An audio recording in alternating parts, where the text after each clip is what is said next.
Donc, bienvenue donc pour cette nouvelle et dernière rencontre.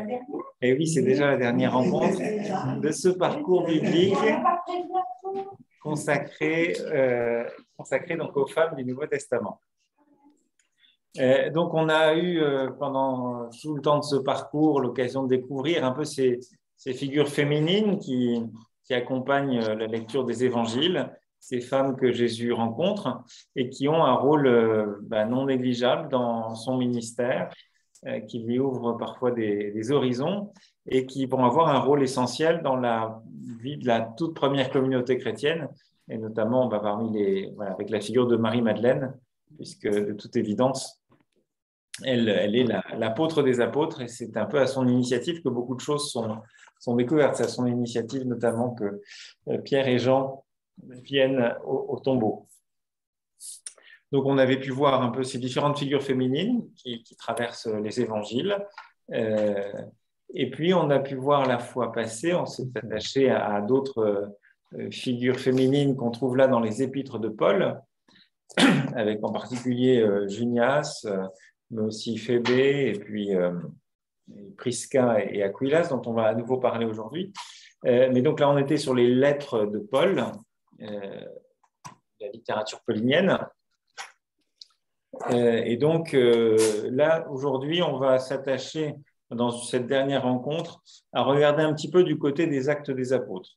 Dans le livre des Actes des Apôtres, il y a aussi quelques figures féminines qui sont intéressantes à relever et pour voir un petit peu quel a été le rôle à la période apostolique, donc la toute première phase entre, si vous voulez, la résurrection du Christ jusqu'à la mort du dernier apôtre, de voir un petit peu quelle a été la place des femmes dans ce premier christianisme. Et les Actes nous donnent là aussi quelques indications précieuses. Bonsoir Bernadette. Voilà. Bonsoir tout le monde. Alors, donc, je vous propose, on va voir plusieurs figures. On va d'abord s'attacher à cette figure qui est donc Lydie. On verra ensuite ce que les Actes des Apôtres nous disent de Priscille. On a déjà eu l'occasion d'en dire 2-3 choses la fois passée à partir de Romains 16.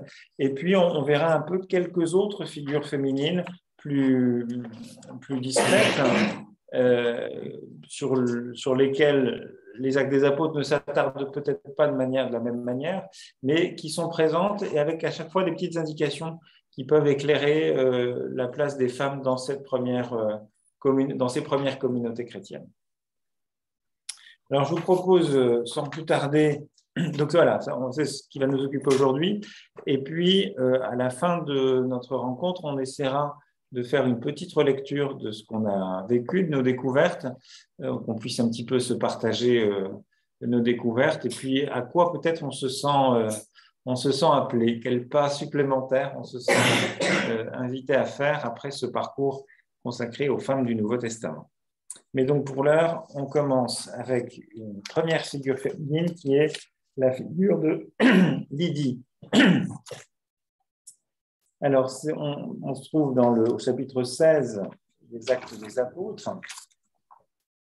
Et donc, on va se situer à Philippe, qui est donc une ville de Macédoine. On est donc en Grèce, la Grèce du Nord, si vous voulez. Et donc, c'est dans le premier voyage missionnaire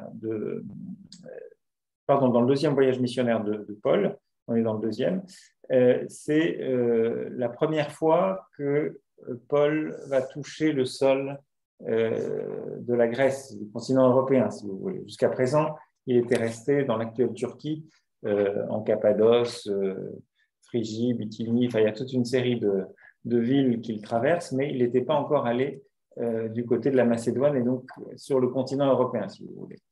Alors, ce qui est intéressant, quelques versets avant, le verset 13 que vous trouvez sur vos feuillets, donc Paul se trouve à Troas et il nous est dit au verset 9, « Une nuit, Paul eut une vision, un Macédonien lui apparut, debout, qui lui faisait cette prière, « Passe en Macédoine, viens à notre secours. » À la suite de cette vision de Paul, nous avons immédiatement cherché à partir pour la Macédoine, car nous étions convaincus que Dieu venait de nous appeler à y annoncer la bonne nouvelle. Donc, j'indique simplement cet aspect des choses parce que dans la relecture qui est faite, donc voilà, la venue de Paul en Macédoine est vraiment comprise comme étant un appel de Dieu. D'accord ? Voilà. Alors après, on peut en tirer la conclusion qu'on veut sur le fait que la première personne qui sera baptisée en Europe, c'est une femme, et c'est Lydie. Mais ça, je vous laisse le soin de faire votre conclusion vous-même. Donc, on en vient au verset suivant. Prenant la mer à Troas, nous avons mis le cap directement sur Samothrace, puis le lendemain sur Néapolis. Et de là, nous sommes allés à Philippe, ville principale du district de Macédoine et colonie romaine. Nous avons passé quelque temps dans cette ville. Le jour du sabbat, nous en avons franchi la porte pour gagner le long d'une rivière, un endroit où, pensions-nous, devait se trouver un lieu de prière. Une fois assis, nous avons parlé aux femmes qui s'y trouvaient réunies. L'une d'elles, nommée Lydie, était une marchande de pourpre originaire de la ville de Thyatire, qui adorait déjà Dieu. Elle était toute oreille, car le Seigneur avait ouvert son cœur pour la rendre attentive aux paroles de Paul. Lorsqu'elle eut reçu le baptême, elle et sa maison, elle nous invita en ces termes. « Puisque vous estimez que je crois au Seigneur, venez loger chez moi. » Et elle nous a forcés d'accepter. Oui, alors, voilà. Alors, un petit peu plus loin, à la fin donc, va suivre ensuite un épisode avec une arrestation et finalement la délivrance de Paul. Et à la fin de ce séjour à Philippe, que la ville de Philippe que Paul et Silas sont invités à quitter, eh bien, il est dit, verset 40, chapitre 16, verset 40, une fois sortis de prison, Paul et Silas allèrent trouver Lydie, virent les frères pour les encourager, puis ils repartirent. Voilà. Donc, c'est les deux mentions de cette Lydie dans les Actes des Apôtres. Deuxième texte sur lequel on va s'arrêter, donc c'est donc la figure de Priscille et Aquila. On a déjà eu l'occasion de rencontrer dans l'Épître aux Romains, chapitre 16, où les deux étaient désignés comme des collaborateurs de Paul, avec même une formule qui était plus à qui il doit une fière chandelle, je ne sais plus comment, qui ont laissé. Je retrouve. Dans les salutations, c'est une formule quand même très forte. Pour me sauver la vie, ils ont risqué leur tête. Je ne suis pas seul à leur être reconnaissant. Toutes les églises du monde païen le sont aussi. Donc, souvenez-vous, c'est quasiment les premiers qui sont salués. Et voilà, il dit toute la reconnaissance qu'il a pour ce couple missionnaire. Donc là, je rappelais Romains ce que l'Épître aux Romains, saint Paul dans l'Épître aux Romains disait de Prisca et Aquilas. Donc ici, on les retrouve sous le terme de Priscille et Aquilas. Donc, au chapitre 18, voilà ce que l'on peut lire. En quittant Athènes, Paul se rendit ensuite à Corinthe. Voilà. Il rencontra là un juif nommé Aquilas, originaire du Pont, qui venait d'arriver d'Italie avec sa femme, Priscille. Claude, en effet, avait décrété que tous les juifs devaient quitter Rome. Paul entra en relation avec eux, et comme il avait le même métier, c'était des fabricants de tentes, il s'installa chez eux et il y travaillait. Alors, il y a une petite indication un petit peu plus loin. Chaque sabbat, il prenait la parole à la synagogue et tâchait de convaincre juifs et grecs. Mais lorsque Silas et Timothée furent arrivés de Macédoine, Paul se consacra entièrement à la parole, attestant devant les Juifs que le Messie, c'est Jésus. Donc, au début, il a ce métier, il participe aux activités économiques de la fabrique de tentes. Et puis ensuite, quand il y a du soutien qui arrive de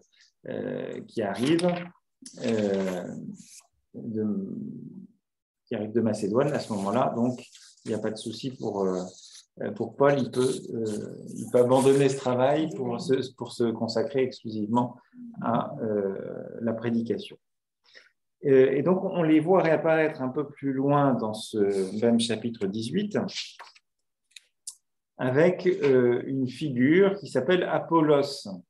Apollos, on en parle beaucoup dans la première aux Corinthiens. Vous savez, quand Saint Paul s'en prend de manière un petit peu véhémente aux Corinthiens en leur disant « Le Christ est-il divisé ?» Alors certains disent « Moi je suis de Paul, moi je suis d'Apollos, etc. » Non, voilà. Moi j'ai semé, Apollos a arrosé, etc. Donc voilà. Alors là on nous présente cette figure d'Apollos, qui sera par ailleurs ultérieurement désigné comme apôtre. Il n'y a pas de...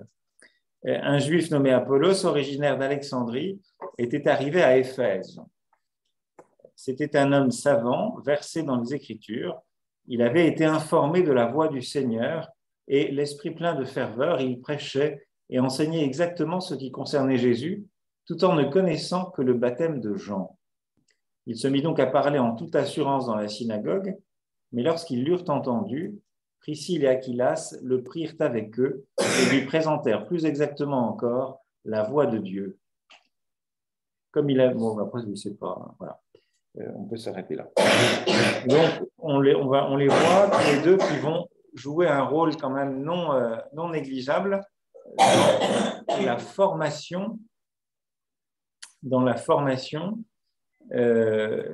pour compléter la formation d'Apollos, donc qui est un juif originaire d'Alexandrie, un homme savant versé dans les Écritures. Voilà. Donc, si c'est un homme savant versé dans les Écritures, comprenez bien que c'est un peu plus qu'une catéchèse pour enfants que Priscille et Aquilas ont délivré à Apollos. Voilà. Donc, ces deux textes où on voit donc deux figures féminines qui sont bien présentes. Alors, on va céder un petit peu des questions qui sont à côté pour essayer d'avancer dans la compréhension de ce texte, et puis on regardera de manière un petit peu plus approfondie ensuite. Donc, quand on dit savant dans les Écritures, ça veut dire le Pentateuque. Oui, enfin, non plus que le Pentateuque. Les Écritures, en fait, dans le monde juif. Non, le Talmud, c'est plus tardif. Mais quand on parle des Écritures juives, il y a trois. Il y a le Pentateuque, voilà, il y a la loi. Après, il y a les écrits de sagesse. Comment on dit les écrits? La loi, les prophètes. Ça y est, j'ai un trou. Claude, à mon aide. Alors, il faut mettre le micro en revanche. Donc, le Pentateuque, la loi, les prophètes et les écrits. Les psaumes? Non, dans la formule habituelle, c'est pas ça. C'est la loi, les prophètes et les écrits. Je crois que c'est qui désigne quelque chose de plus large. Bon, je n'entends pas Claude, mais il acquiesce de la tête, donc ça va. Donc, si vous voulez. Donc, voilà, le Pentateuque, c'est les 5 premiers livres. Il y a les écrits prophétiques, Isaïe, Ézéchiel, etc. Et puis toute une autre littérature, donc principalement sapientielle, les psaumes, qui sont... Voilà, ça c'est l'ensemble des écritures juives, qui sont aussi les écritures chrétiennes. Hein. Il n'y a pas encore... à l'époque, il n'y a pas encore d'écriture chrétienne. Ça commence à peine. Il y a les épîtres qui commencent, mais voilà. Et donc dans le culte chrétien, on lit les mêmes écritures. Alors évidemment, on les commente autrement. Le passage, ça se fait quand même dans les synagogues souvent. Vous voyez, donc Apollos, il enseigne dans la synagogue avec assurance. Donc il commente les écritures dans une perspective qui est une perspective chrétienne.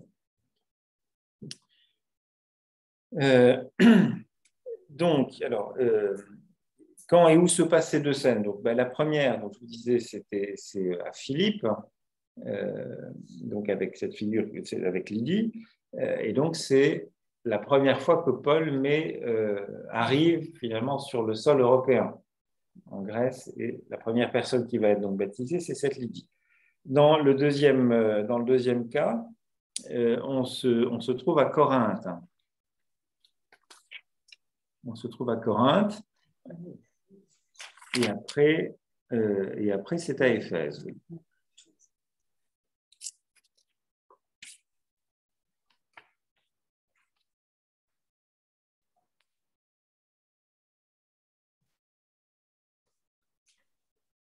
Voilà, donc tout ça se passe donc pendant le deuxième voyage missionnaire de Paul, après donc l'Assemblée de Jérusalem. Il y avait ce premier voyage missionnaire de Paul avant, et suite à ce voyage, la question de l'intégration des païens se pose. Est-ce qu'il faut appliquer ou pas la circoncision? Et au retour, après la décision de Jérusalem, la mission de Paul est confirmée auprès des nations. Et donc, il repart pour un nouveau voyage missionnaire. D'accord? Alors, que dit le narrateur de ces femmes et de leur entourage? Et qu'est-ce qui nous étonne? Alors, essayons un peu de reprendre les éléments au sujet de ces femmes. Qu'est-ce qu'on apprend au sujet de Lydie? Une marchande de pourpre. Une marchande de pourpre. Alors, la pourpre, c'est donc un colorant. C'est un colorant assez cher qui permettait donc de teindre en rouge les textiles. C'était assez recherché. Et c'était, semble-t-il, fait à partir de coquillages. Donc, c'est le murex qui donne la pourpre. Je ne sais pas. Le murex. Et donc comprenons que c'est une entrepreneuse en quelque sorte. C'est une patronne d'une petite PME, quoi. Voilà. Il faut entendre les choses un peu comme ça. Elle serait en quelque sorte chez les entrepreneurs et dirigeants chrétiens ou à MCC, quoi. On ne pourrait pas faire autrement. Et donc, marchande de pourpre, originaire de la ville de Thyatire, qui se trouve être dans une région qui s'appelle la Lydie, justement. Et ça laisse à penser, c'était pas rare d'ailleurs, que les esclaves ou des gens qui étaient d'origine servile aient reçu un nom qui renvoyait à leur région d'origine. Donc, ça laisse à penser qu'elle est sans doute d'origine servile, donc affranchie, libre. Et puis, elle a développé, alors est-ce que c'est avec son mari? On ne sait pas très bien. Là, a priori, elle est veuve, il n'y a pas de mari qui est évoqué. En tout cas, c'est sans doute veuve et dirigeant sa maison, puisqu'il est question de sa maison. Donc, sa maison, ça veut dire les enfants, le personnel. Voilà. Donc, on vous confirme que c'est bien avec un coquillage qui s'appelle le murex qu'on fait de la pourpre. C'est en fait ici, au Liban. Voilà. Alors, il y a d'autres éléments qui nous sont donnés par le narrateur au sujet de cette femme.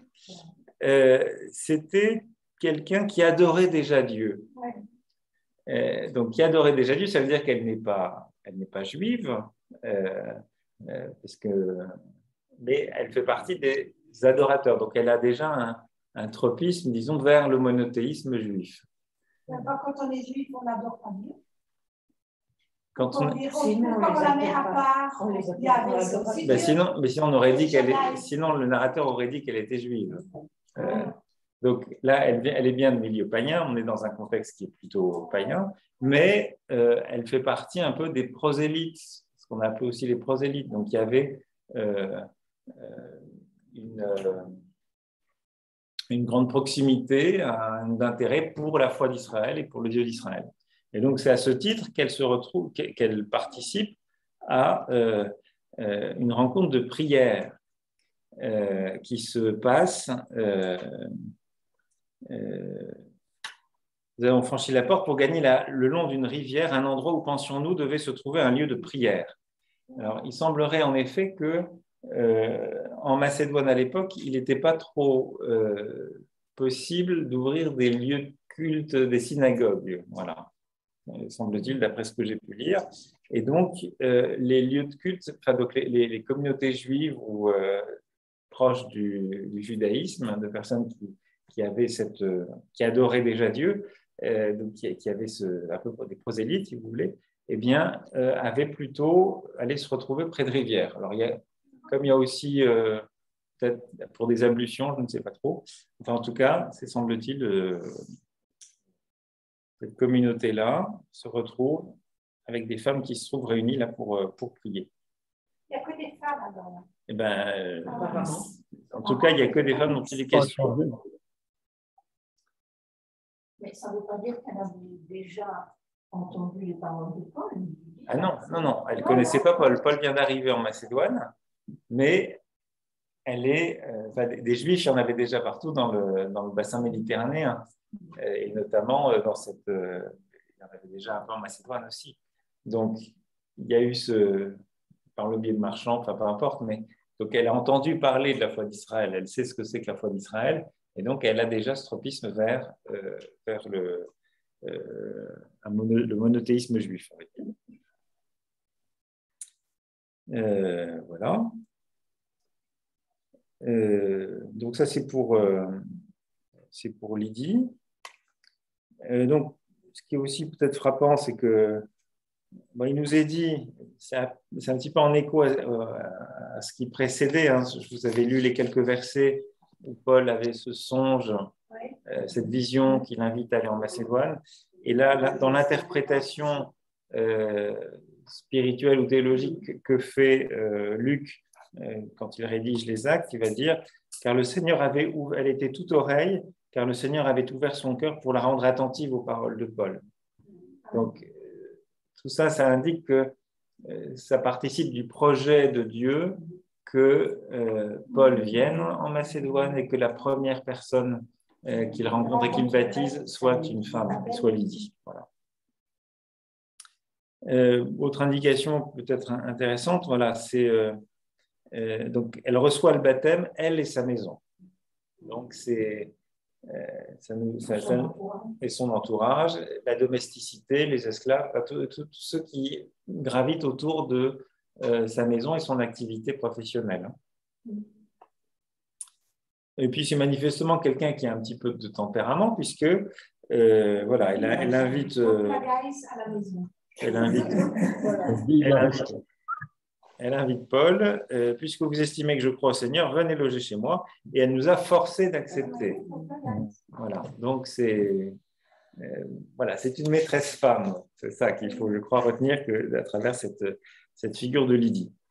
Et très vite, on va se rendre compte que autour de cette femme, c'est chez elle que la communauté chrétienne de Philippe va se réunir. Puisque le verset 40 de ce chapitre 16, après l'épisode un petit peu compliqué qui était celui de Paul qui se retrouve en prison, eh bien, avant que Paul et Silas ne quittent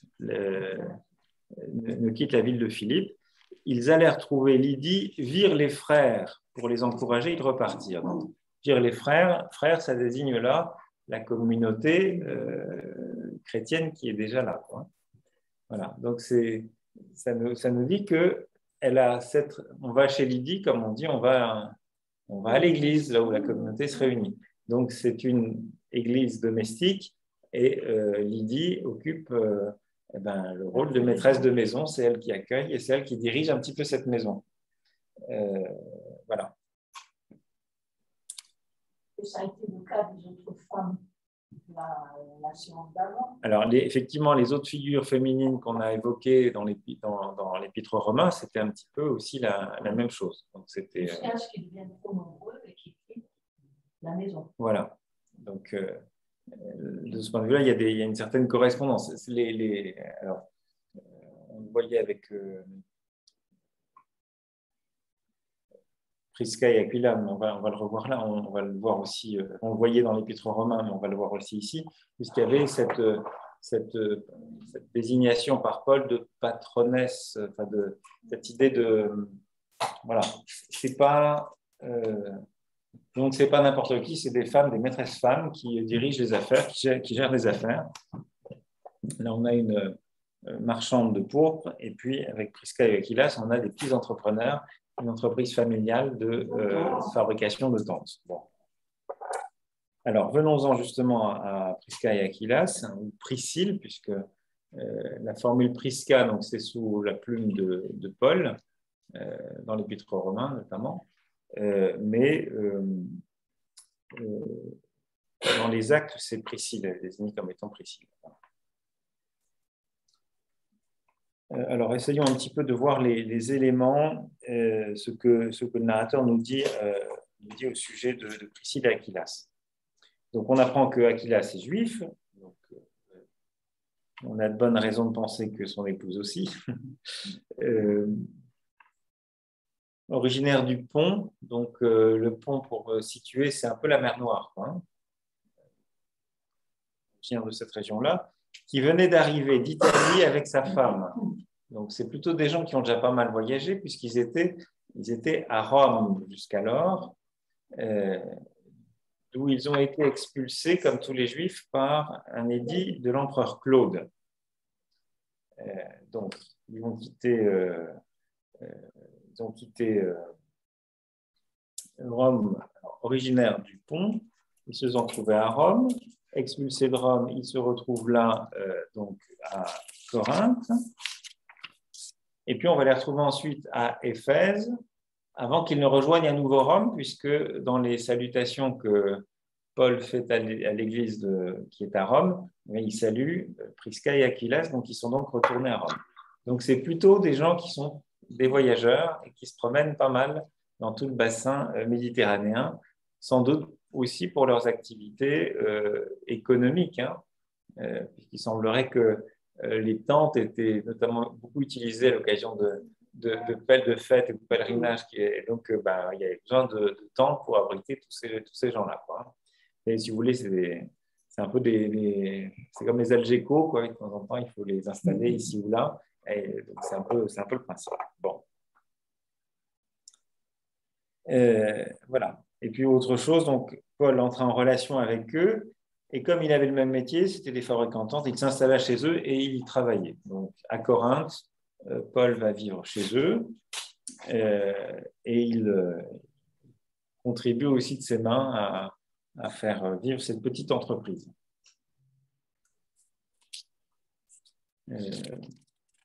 Jusqu'à ce que donc, Silas et Timothée arrivent de Macédoine, et à ce moment-là, il n'y a pas de souci, il va être libéré de cette tâche pour se consacrer exclusivement à la prédication. Et puis, donc, ce qu'on apprend encore comme élément, c'est le rôle important que Priscille et Aquilas vont faire à Éphèse, leur rôle dans la formation d'un savant, d'un enseignant, de quelqu'un formé aux Écritures juives, et donc lui faire découvrir un peu la voie du Seigneur et donc le baptême. Voilà, Priscille et Aquilas le prirent avec eux et lui présentèrent plus exactement encore la voie de Dieu, qui viennent compléter l'éducation que Apollos a reçue jusqu'ici. Alors, ce qui est intéressant aussi, c'est que vous aviez au verset 2, vous commencez par citer Aquilas, ensuite Priscille, et on voit à la fin, verset 26, à Éphèse, que c'est donc Priscille et Aquilas qui le prirent avec eux et lui présentèrent plus exactement encore la voie de Dieu. Donc, ça laisse à penser une forme de préséance dans l'activité apostolique de Priscille par rapport à Aquilas. Voilà. Donc, c'est aussi un couple qu'on voit apparaître à d'autres occasions dans le Nouveau Testament, l'Épître aux Romains qu'on a cité. On va les retrouver aussi dans la première aux Corinthiens, où ils sont salués par Paul, au chapitre 16, donc c'est aussi dans les salutations. Voilà.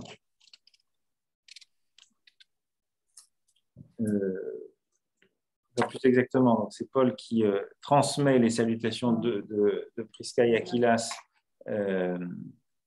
à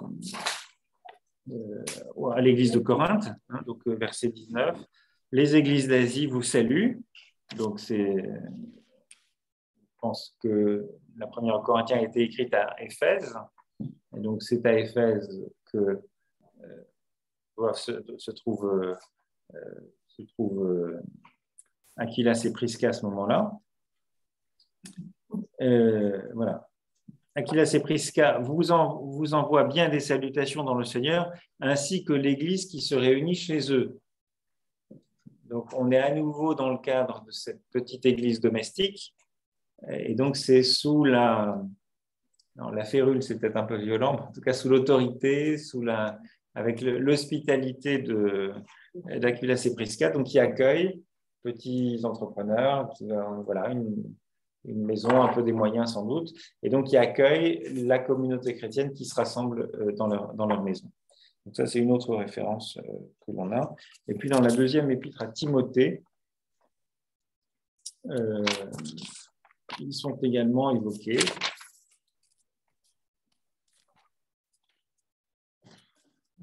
Dans les salutations toujours, mais alors de manière beaucoup plus sommaire. Donc ça, c'est chapitre 4, verset 19, la deuxième à Timothée. Salut Prisca et Aquilas. Voilà.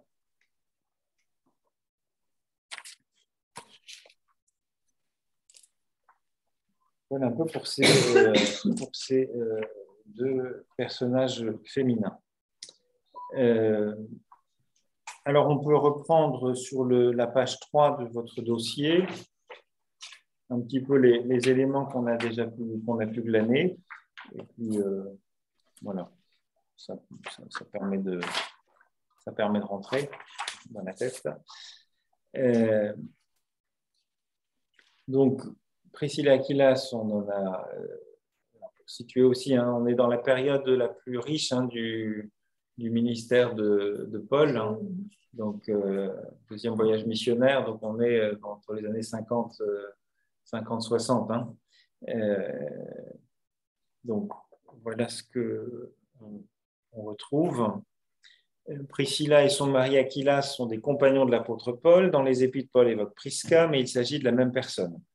L'auteur des Actes des Apôtres rapporte la première rencontre de Paul avec Priscilla et avec son mari à Corinthe, où ils étaient venus se réfugier après avoir été expulsés de Rome par l'empereur Claude. C'était le cas de nombreux juifs. Comme Paul Aquilas était artisan, fabricant de tentes, c'est peut-être l'origine de leur amitié. Et l'apôtre fut probablement hébergé de nombreuses fois chez ce couple. Priscilla et son mari allèrent jusqu'à Éphèse, en Asie mineure, pour y diffuser la bonne nouvelle et y implanter une nouvelle église que le couple accueillera dès ses débuts chez eux. Donc, c'était ce dont se faisait écho la première aux Corinthiens, chapitre 16, verset 19. Ils vont permettre à un nombre croissant de croyants de se réunir pour écouter la parole et partager le pain consacré, favorisant ainsi le développement de l'Église primitive. Fort de ce succès, le couple revint à Rome pour poursuivre sa mission. Priscilla, une femme au courage exceptionnel, et son mari furent tous deux associés au développement du christianisme primitif. Alors, donc c'est un couple missionnaire, mais je l'avais déjà évoqué la fois passée, dans la manière de présenter le couple, de façon un petit peu surprenante, quand il s'agit de présenter l'activité économique, on va plutôt dire Aquilas suivi de Prisca ou Priscille, et à l'inverse, quand il s'agit de parler de l'activité apostolique, c'est plutôt Priscille qui est mis en avant. Alors, ce qu'il y a, bon, c'est une interprétation libre, hein, vous pouvez en avoir une autre, mais ce n'est pas forcément anodin. Donc, l'article de l'encadré là, avec ce que dit Marie Vincent, donc sur l'épisode rapporté donc par Acte 18, versets 24 à 26. Épisode significatif, lors de leur séjour à Éphèse, Apollos, un homme lettré juif d'Alexandrie, enseigne la voie du Seigneur à la synagogue. Or, sa connaissance est déficiente, puisqu'il ne connaît que le baptême de Jean. Priscille et Aquilas vont le prendre avec eux pour compléter ses connaissances. Priscilla Aquilas enseigne donc Apollos, un enseignant, qui à son tour deviendra un responsable influent auprès des Corinthiens. Avec son mari Aquilas, Priscille est nommée à 6 reprises dans le Nouveau Testament comme responsable de communauté. On trouve toujours les deux noms accolés. Peut-on parler d'un couple missionnaire? Point d'interrogation. Les deux conjoints se trouvent donc en responsabilité commune, tant à l'égard d'une église locale réunie chez eux qu'à l'échelon régional, voire au-delà, la province d'Asie. Une telle délégation ne semble pas souffrir de la condition féminine de l'une des deux ministres. Bien au contraire, comme dans les Actes des Apôtres, Aquilas et Prisca paraissent agir en couple, exerçant à ce titre de hautes responsabilités apostoliques, y compris la représentation régionale auprès d'autres églises que la leur. Néanmoins, 4 des 6 référents citent Priscille avant son mari. Un tel ordre était pour le moins non conventionnel. L'habitude était plutôt que les femmes ne soient pas mentionnées du tout. Lorsqu'il est question du ministère plutôt que du métier, l'ordre est inversé avec d'abord Priscilla puis Aquilas. On peut en conclure que Priscilla était celle qui avait le ministère dominant et les talents de direction et qu'elle a pris une part prépondérante au travail apostolique. Voilà. Donc, je crois que ce n'est pas tout à fait anodin quand même comme indication. Et puis, ce qu'on trouvait dans la première aux Corinthiens, ce que j'ai cité tout à l'heure, par rapport à une responsabilité sur l'ensemble de l'Asie, quand il est dit sous la plume de Paul, dans la première aux Corinthiens, les églises d'Asie vous saluent. Aquilas et Prisca vous envoient bien des salutations dans le Seigneur, ainsi que l'église qui se réunit chez eux. Alors, on a presque l'impression que c'est la même chose. Les églises d'Asie, Aquilas et Prisca, ça va ensemble. Et donc, ça laisse à penser une responsabilité assez large sur la Turquie, enfin l'actuelle Turquie, donc l'Asie, de l'autre côté du Bosphore, si vous voulez, apparemment, ce couple aurait eu un rôle pas négligeable du tout. Et dans la salutation de Romains 16, c'était aussi beaucoup d'églises leur sont redevables. Donc, vraiment un rôle majeur vraiment dans la première évangélisation à ce moment-là. Hervé, où est-ce qu'il se formait? Est-ce que le fait d'être passé, je sais pas, à Rome ou d'avoir croisé la philosophie ou je sais pas quoi, comment est-ce que ces gens se formaient? Alors, je pense, c'est un peu. Tu veux dire de manière. Alors, pour le là, puisqu'ils ont des responsabilités, ils forment même quelqu'un qui a l'air assez malin déjà, Apollos. Ça veut dire qu'ils sont encore plus formés que lui quand même, ou en tout cas qui savent le rejoindre dans des débats philosophiques ou autres, non? Alors, déjà, ils ont bénéficié de l'enseignement de Paul, ce qui n'était pas tout à fait négligeable. Paul, lui qui a eu une éducation juive parfaite, il a fait ses gammes au pied de Gamaliel. Donc, il y a cette formation-là.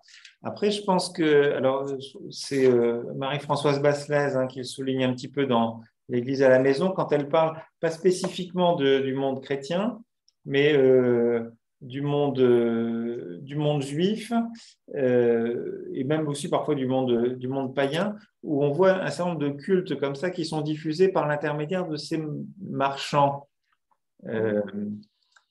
Donc, voilà, il y a un côté marchand et prédicateur itinérant. Donc, c'est par ce biais-là qu'ils ont acquis un certain nombre une connaissance, des compétences. Après, dans la mesure où ils sont juifs, ils ont reçu leur forme, enfin, ils ont reçu, en tout cas pour Aquilas, les femmes allaient peut-être pas, je ne sais pas ce qu'il en est à l'époque, mais je ne crois pas qu'elles allaient beaucoup il y a un parmi des femmes au temple, je ne suis pas sûr qu'elles allaient à la synagogue. Je ne pense pas. Mais en tout cas, Aquilas a dû recevoir sa formation à la synagogue aussi.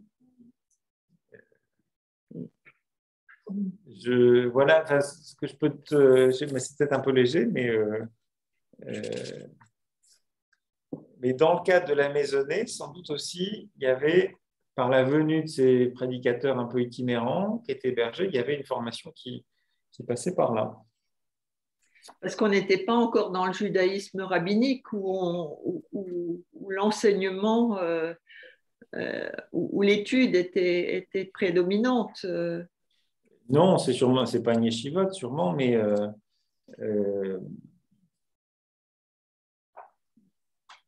ça ne veut pas dire qu'il n'y a pas qu'il peut pas y avoir d'enseignement dans ce cadre-là. Oui. Enfin, il n'y a pas que la yeshivot. Oui. Il y a un débat avec les questions de société ou d'autres façons de penser, sans doute. Je vais retrouver ce passage. Il y avait Paul aussi.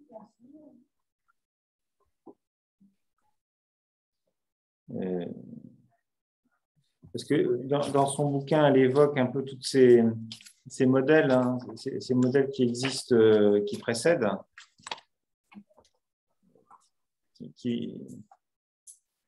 ce modèle des maisons. Vous avez finalement, tout fonctionne beaucoup dans cette antiquité autour de...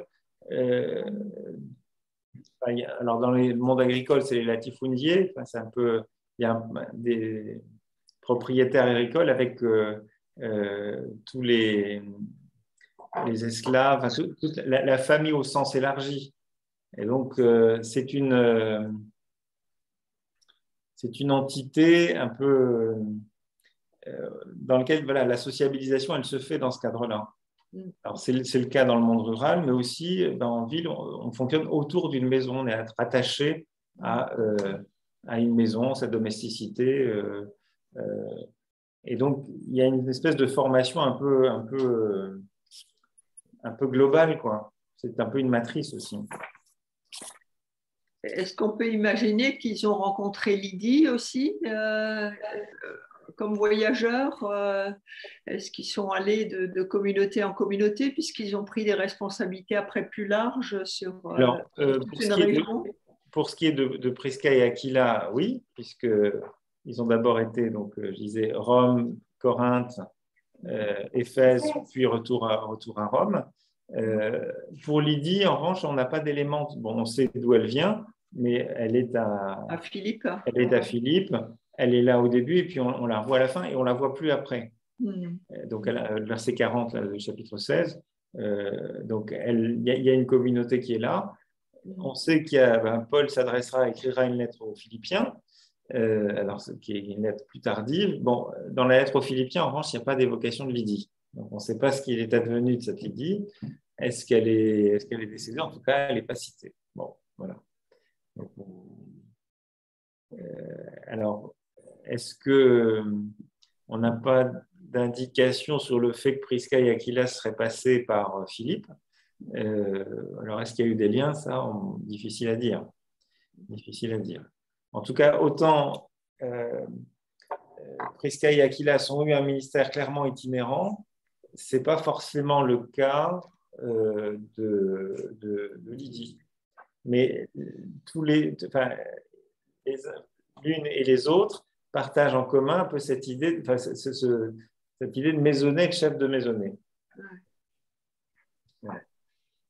Mais après, en termes de formation, moi, je pense que la formation, elle passait essentiellement par la vie des maisonnées et l'accueil qui était fait dans ces maisonnées. Alors, je n'arrive pas à le retrouver, ce passage-là, mais elle a tout un chapitre là-dessus. Bon, ça...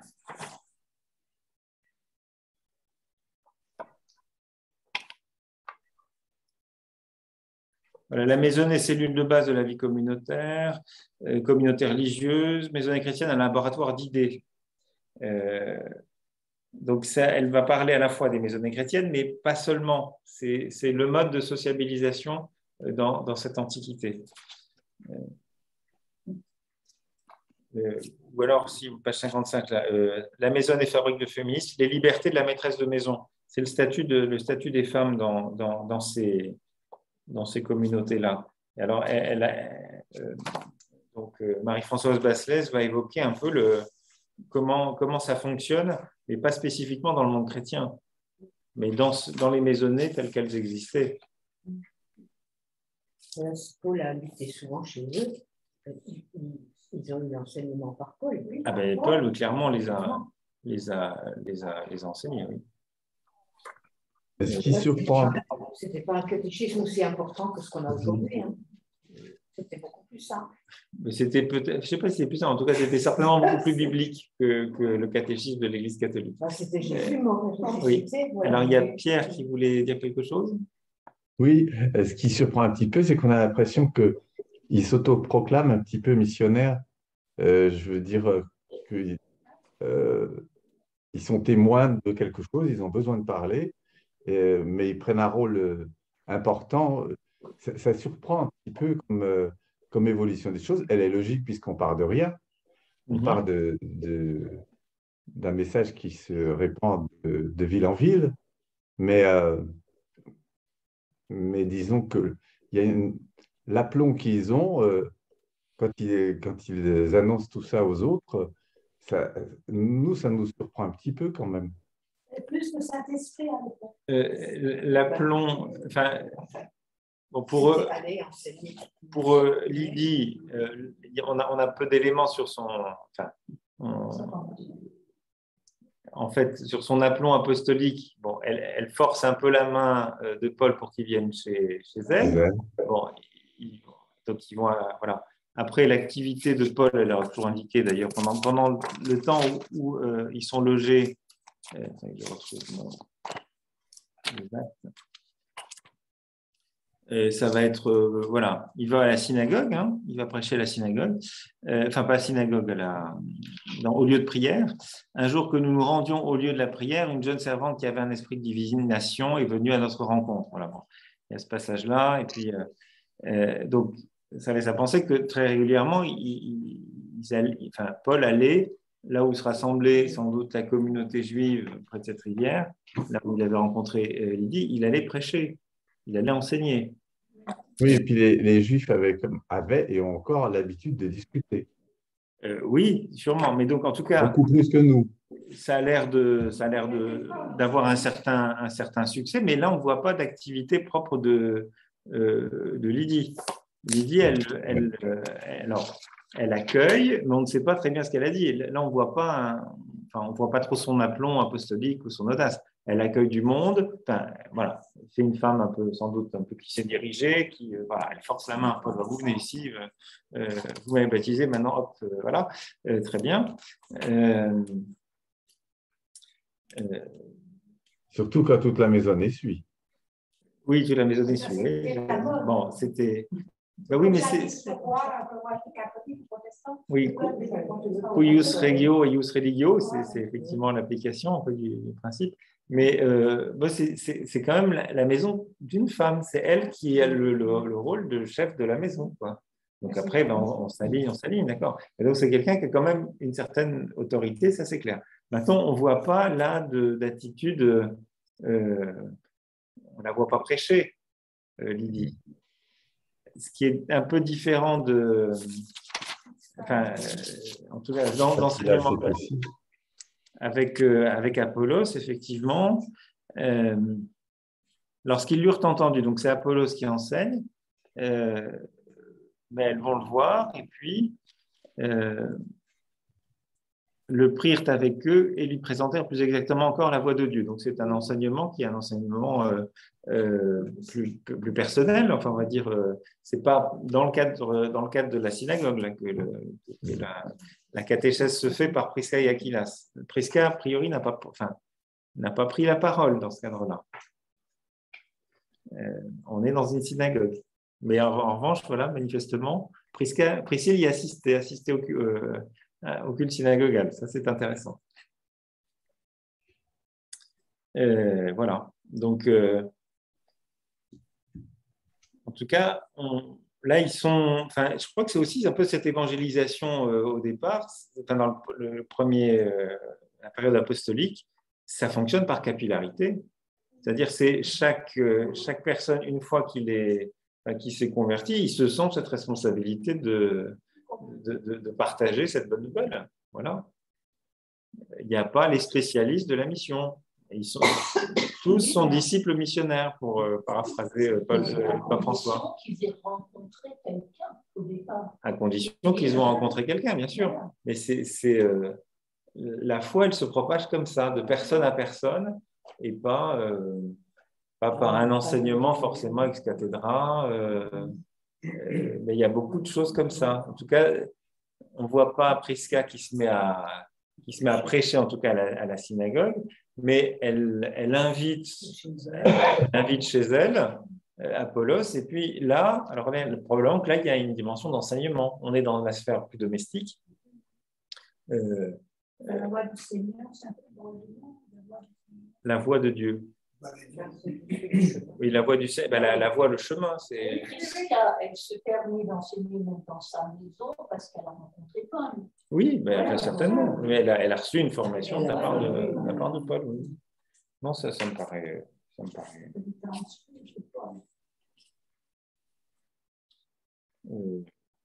Et Priscilla et Aquilas, c'est des juifs aussi. Oui, eux sont juifs. Ce qui n'est pas le cas de Lydie. Alors, c'est-à-dire que comme ils sont juifs, ils vont à la synagogue. Et d'ailleurs, la manière de procéder de Paul dans sa mission, il va toujours commencer par aller vers les juifs. Et c'est quand ça ne marche pas qu'il se tourne vers les païens ensuite. Si Paul, il n'est pas juif, oui. Ah bah si, il est juif. Donc c'est juif plus que juif. D'ailleurs, il le revendique. Ils sont entre eux, quoi. Ils sont entre eux. C'est des juifs, quoi, non? Alors, des juifs et puis aussi des prosélytes. Donc, des gens qui ne sont pas juifs par leur mère, voilà, qui ne sont pas ethniquement juifs, mais qui sont attachés au Dieu d'Israël et à la révélation, à la loi, etc. Donc, qui viennent assister au culte à la synagogue. Voilà. Et donc, là, on est dans une situation de diaspora, des Juifs qui sont un peu dispersés partout, qui ont fondé des petites communautés où ils se retrouvent. Et il y a par capillarité aussi, il y a une forme de prosélytisme, on pourrait dire, juif, qui fait qu'il y a ce qu'on appelle des prosélytes. Alors, prosélyte, je me rends compte que c'est un petit peu... Quand on dit de quelqu'un que c'est un prosélyte, c'est quelqu'un qui qui force un peu les gens à entrer. Voilà. Quand on parle de prosélytes dans ce contexte-là, c'est des gens qui ont finalement été bénéficiaires qui sont devenus proches de la foi juive et donc qui ont un attachement de cœur à la foi juive sans être eux-mêmes juifs. Voilà. Est-ce que ça va ou par rapport à ta question,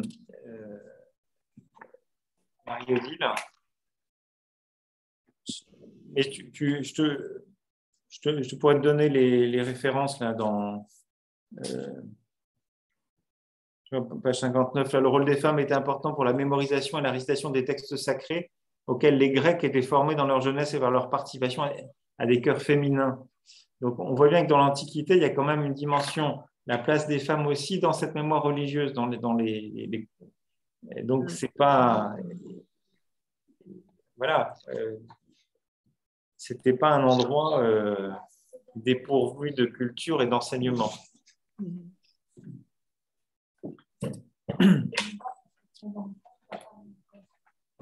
Voilà, donc ça c'est pour Priscille et Aquilas. Donc on peut tourner la page, donc il y a quelques indications sur Lydie, on revient sur Lydie.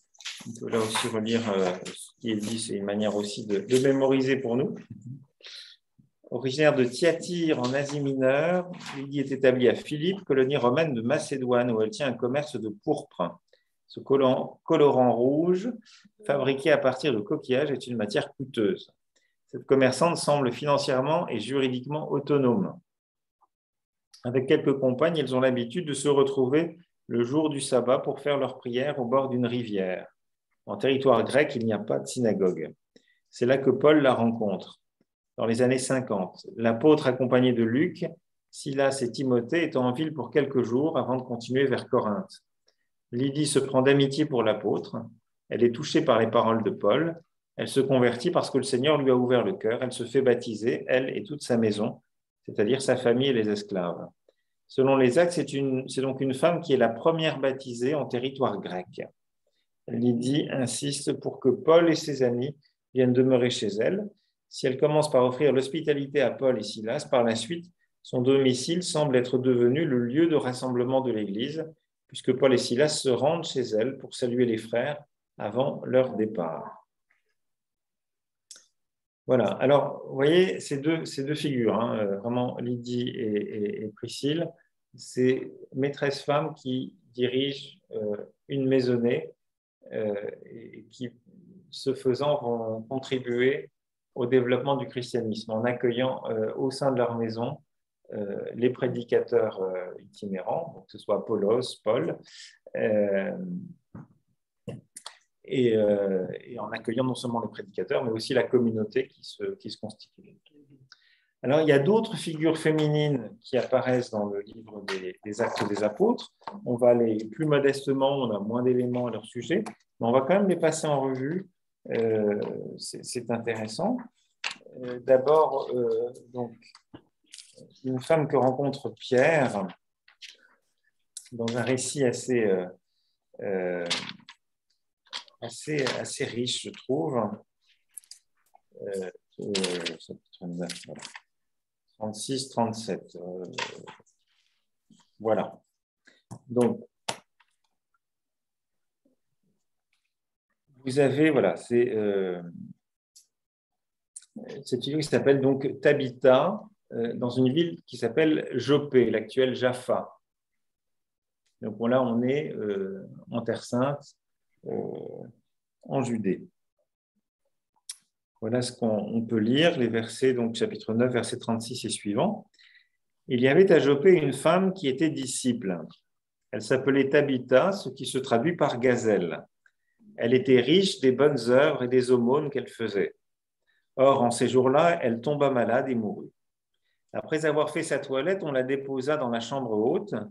Comme Lydda est proche de Jopé, les disciples avaient appris que Pierre était là et lui envoyèrent 2 hommes chargés de cette invitation. « Rejoins-nous sans tarder. » Pierre partit aussitôt avec eux. Quand il fut arrivé, on le fit monter dans la chambre haute et toutes les veuves se tenaient devant lui en pleurs, lui montrant les tuniques et les manteaux que faisait Dorcas quand elle était en leur compagnie. Donc, Dorcas, c'est le nom grec pour gazelle, et donc c'est l'équivalent de Tabitha. Pierre fit sortir tout le monde et se mettant à genoux, il pria. Puis se tournant vers le corps, il dit « Tabitha, lève-toi ». Elle ouvrit les yeux et à la vue de Pierre, elle se redressa et s'assit. Il lui donna la main, la fit lever et rappelant les saints et les veuves, il la leur présenta vivante. Tout Jopé fut au courant et beaucoup crurent au Seigneur. Pierre demeura assez longtemps à Jopé chez un certain Simon qui était corroyeur. Alors, qu'est-ce qui vous frappe quand vous entendez ce récit?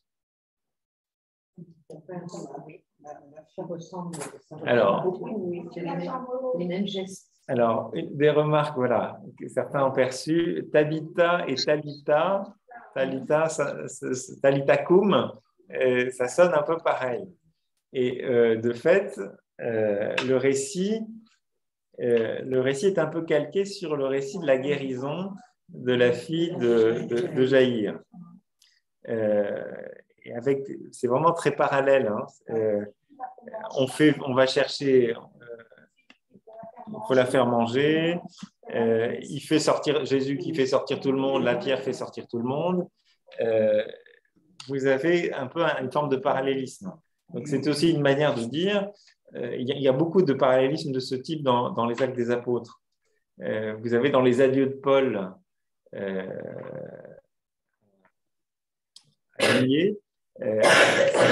ça ressemble énormément. Vous prenez le récit du dernier adieu de Jésus dans l'Évangile, vous allez voir que le modèle, c'est clairement ça.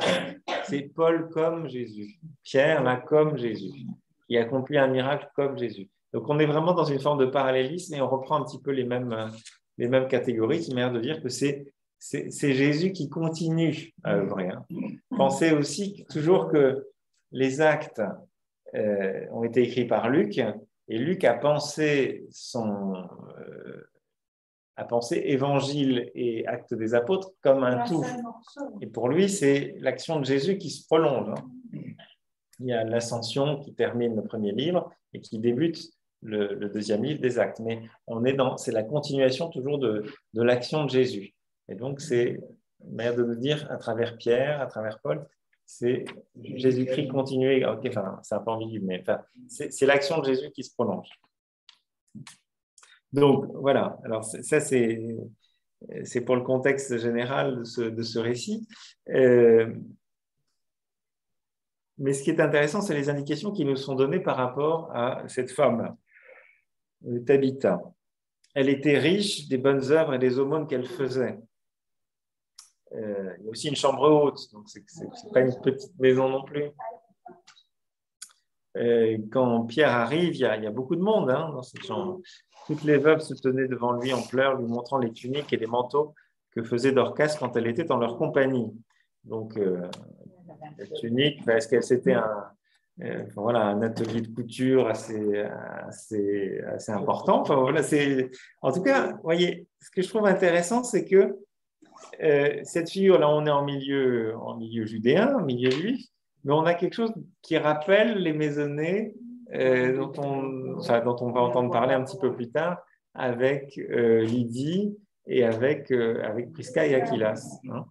On est dans un contexte qui est différent, mais c'est aussi une femme qui a plutôt des moyens, puisqu'elle est riche des bonnes œuvres et des aumônes qu'elle faisait.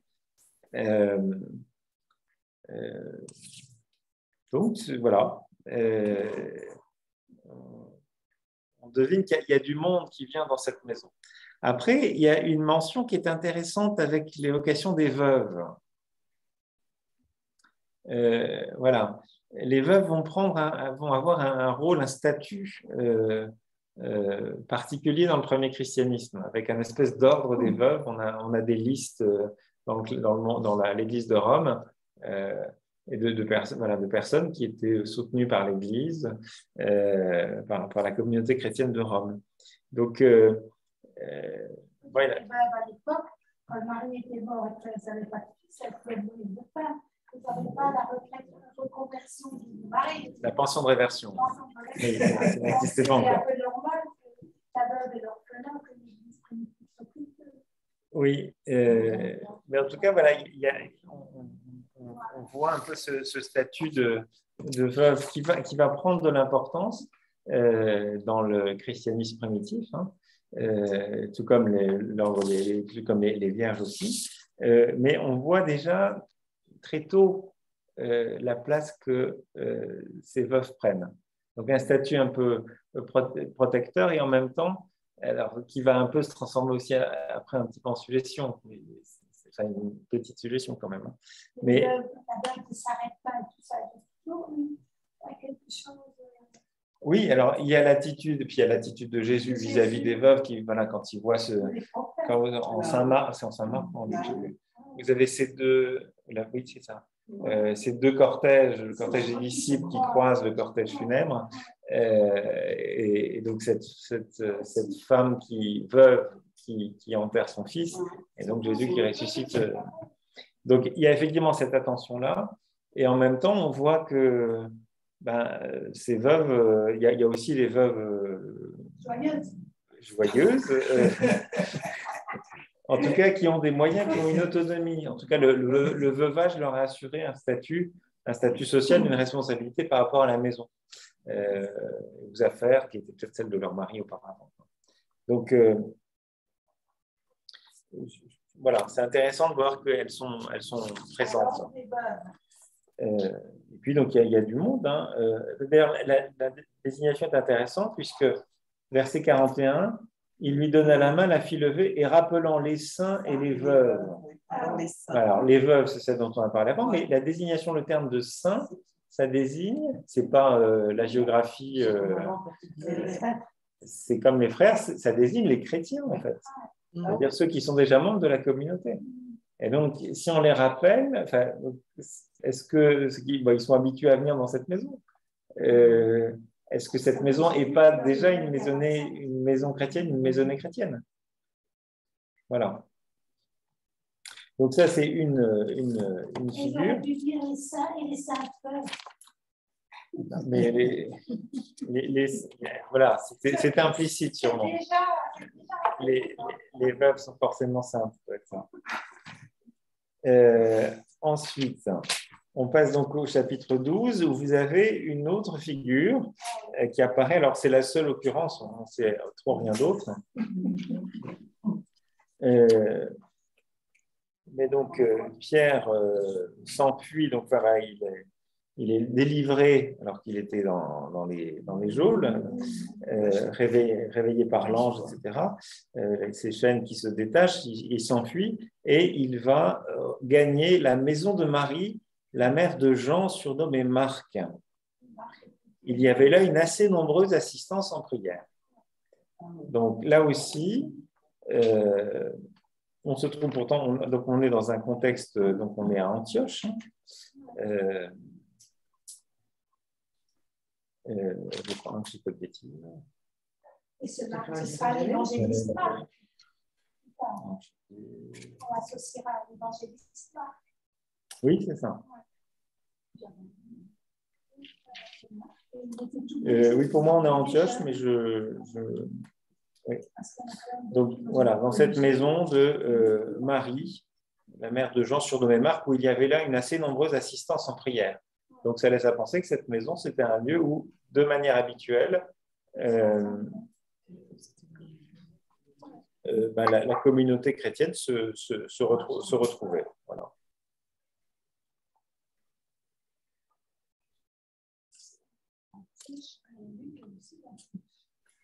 Et alors oui, dans le petit encadré, vous avez une petite note.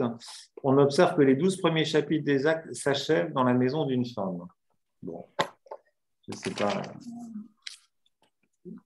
Mais alors, c'est intéressant parce que finalement, tout ce clos, vous avez dans les Actes, vous avez toute une première partie qui est assez centrée sur le ministère de Pierre, qui après va quasiment disparaître. Il y a une petite mention au moment de l'Assemblée de Jérusalem, mais il n'intervient plus. Puis ensuite, et donc, c'est un peu, c'est vrai que cette intervention dans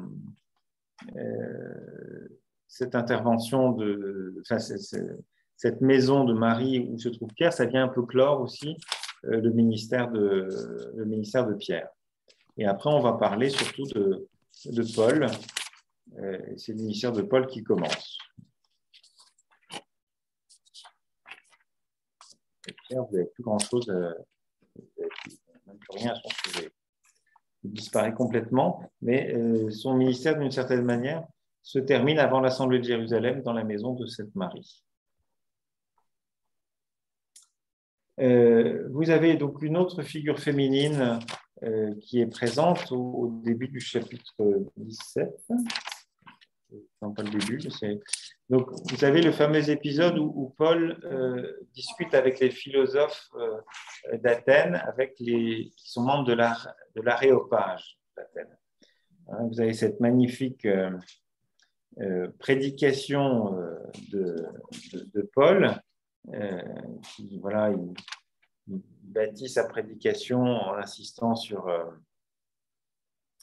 il a vu, voilà, vous êtes un peuple éminemment religieux, j'ai vu un autel au Dieu inconnu, et bien voilà, ce Dieu inconnu, c'est moi, je viens vous l'annoncer, etc.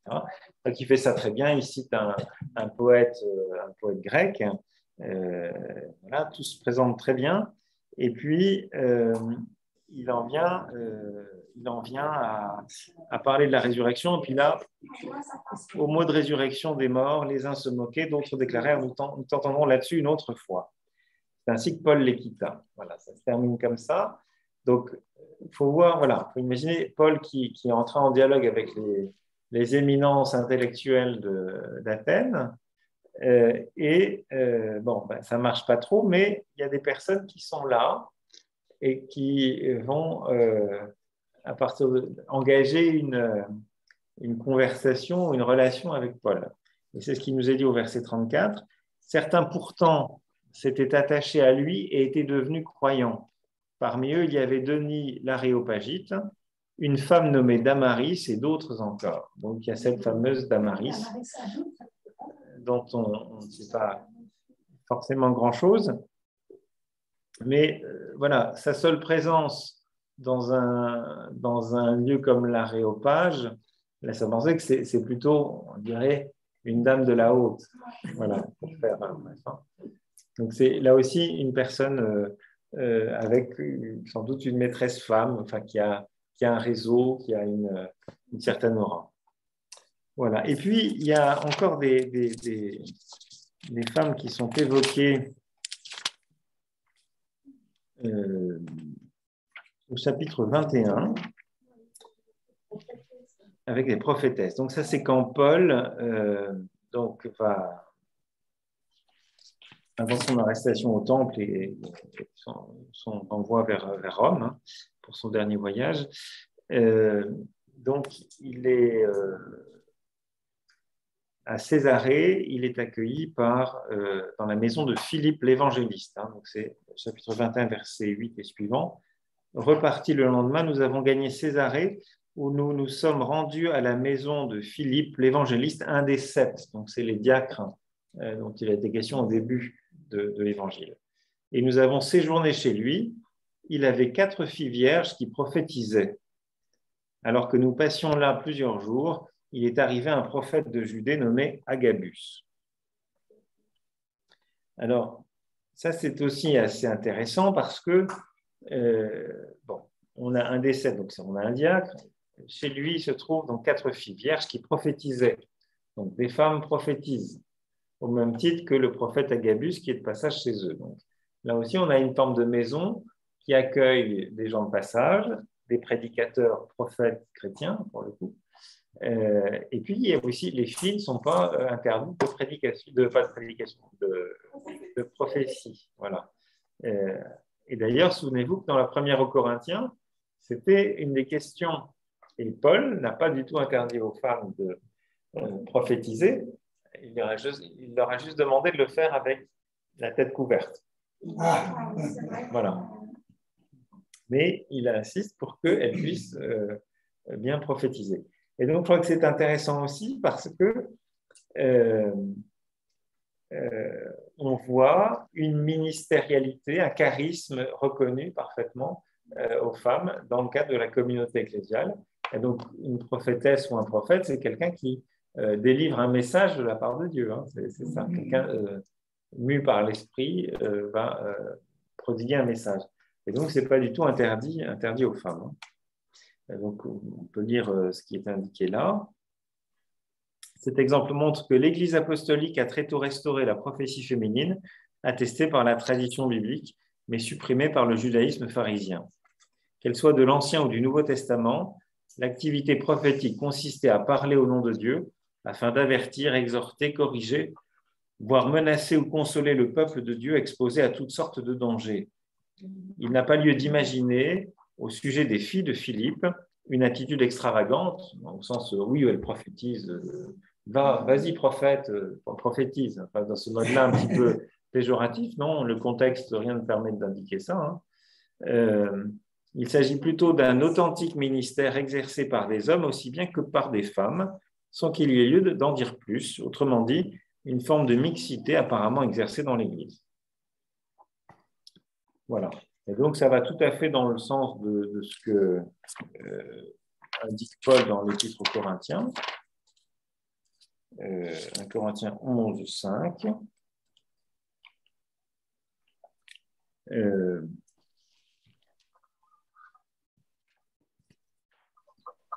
Voilà, c'est le verset.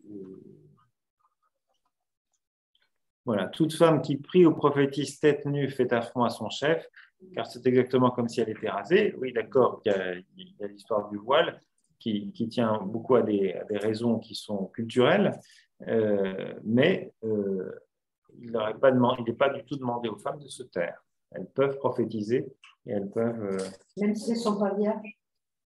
Même si elles ne sont pas vierges, oui, c'est toute femme qui prie ou prophétise tête nue fait affront à son chef. Donc ça, c'est la première aux Corinthiens. Donc non, c'est pas... Alors, prophétiser, c'est comme si elle faisait une homélie. Non, elle parlait au nom de Dieu. Oui, et elles exhortent, elles corrigent, elles menacent. Oui, moi je dirais ça, oui, c'est une forme de prédication. Ouais. mais on distingue le verbe prédire, prédicateur et prophétesse. C'est pas la même Oui, chose. mais c'est-à-dire que le terme de C'est pas prédicateur. la même chose, mais quand ils expliquent là, Oui, mais. Tu peux avoir une parole, tu peux être amené à dire une parole, tu peux être un avertissement ou exhorter, corriger, tu ne fais pas une origine. Non, mais d'abord, le terme même de prédicateur, c'est pas forcément utilisé pour. Enfin, il faudrait reprendre dans la première aux Corinthiens, mais quand Paul fait la liste de tous les charismes, mais il y a celui qui parle aussi, celui qui parle, qui comprend la parole.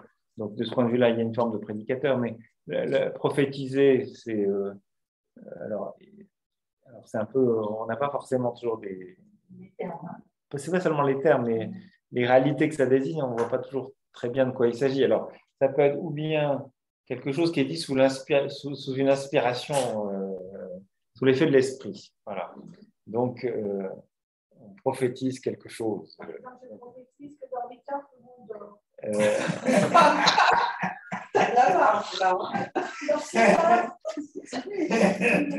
Alors, c'est. L'image est un peu. Ça rend les choses un peu plates, comme disent les Québécois. Tout le monde est en paix. Mais disons que c'est. Voilà, prophétiser sous le mode un peu d'espèce de don divinatoire, enfin voilà, d'inspiration qui vient. Oui, mais quand Jésus dit à Pierre, Oui. Vous saurez toujours parler. Vous permettra de dire les mots. Je sais pas les termes. Mais alors, elle parle en fonction de l'Esprit Saint ou de ce qui leur vient. C'est ça Oui, il y a différents, en tout cas, c'est l'esprit, voilà. Les charismes, les différents charismes et ministères, ils sont liés à l'action de l'esprit toujours. Donc, il y a différents charismes, voilà, dans le chapitre 12, les dons de l'esprit, il y a diversité de dons de la grâce, mais c'est le même esprit, diversité de ministères, mais c'est le même Seigneur, diversité de modes d'action. Et donc, à l'un, par l'esprit, donner un message de sagesse, à l'autre, un message de connaissance, selon le même esprit. À l'un, dans le même esprit, c'est la foi, à un autre, dans l'unique esprit, ce sont des dons de guérison, à tel autre d'opérer des miracles, à tel autre de prophétiser, à tel autre de discerner les esprits, à tel autre encore de parler en langue, enfin, à tel autre de les interpréter.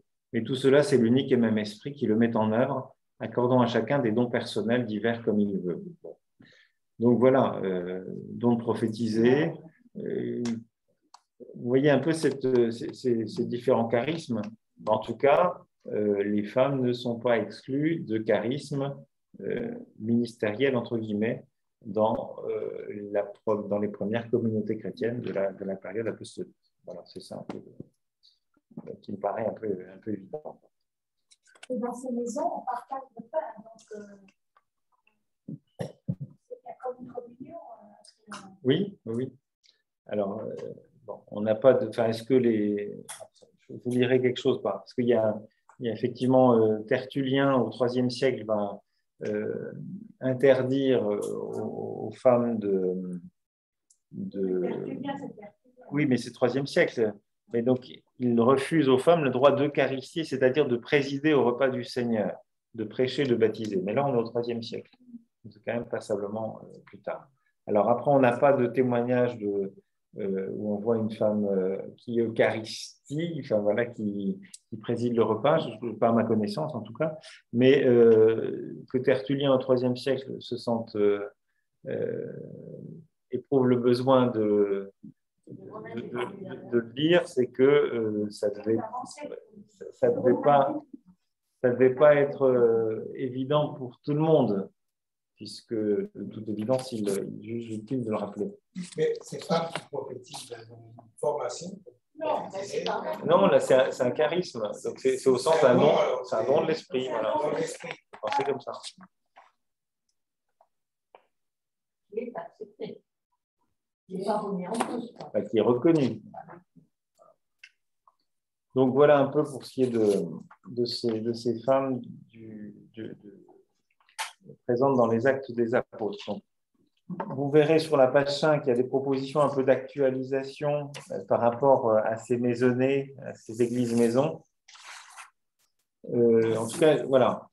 Je crois que c'est intéressant de penser que la première évangélisation, elle s'est faite à partir de ces églises-maisons, ces églises domestiques, et maisons d'église, il y a différentes formulations, qui ont été pour une part qui ont été un petit peu retrouvées. Il y a des choses qui émergent. Il y avait eu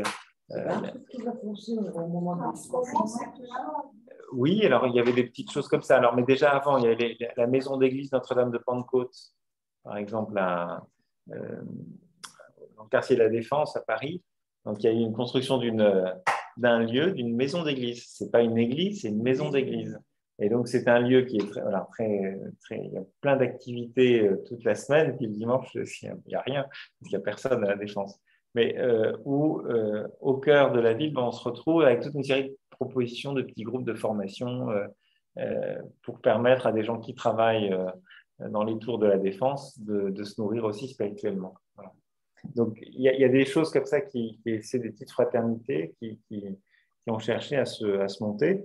Et je crois que c'est intéressant parce que c'est une manière de vivre et de prolonger ce qui a déjà été expérimenté à la période apostolique. Donc, vous pourrez lire ça tranquillement si vous le voulez. Je voudrais juste vous lire un petit peu ce qu'écrit Marie-Françoise Basselès dans Après Jésus, le gros volume là, sous la direction de Joseph Doré et Christine Pedotti. Et donc, il y a un chapitre vers l'Église, un maillage de maisons chrétiennes. Et Marie-Françoise Basselès a un petit article sur femmes apôtres et ministres, veuves et vierges. Et elle écrit la chose suivante. Dans la période apostolique, donc de la résurrection du Christ, si vous voulez, jusqu'à la mort du dernier apôtre, les femmes avaient été partie prenante de la mission comme disciples, prédicateurs, prophètes et même apôtres.